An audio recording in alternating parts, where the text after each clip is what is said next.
First, car bodies were made of steel, then they added aluminium to the mix, and now there's carbon fibre. Why this mix-up? I'm losing track here. Yes, it may seem a bit confusing at first glance, but it actually is quite simple. At BMW, we have an approach that we call efficient dynamics.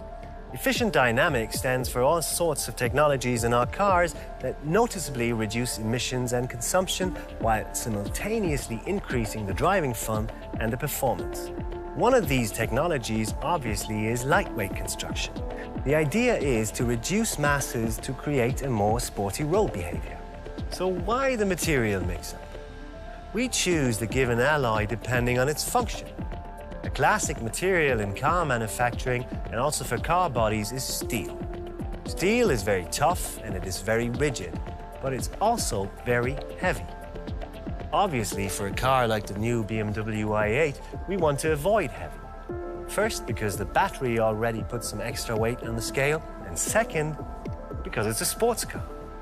So we applied aluminium in large parts into what we call the new drive module. The drive module houses, among other things, the drivetrain and the chassis.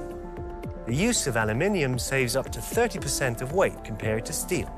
But what really tips the scale here is a compound which previously has been used for race cars, airplanes and spacecraft, never in mass production. Carbon fibre. It is very light and yet it is very rigid.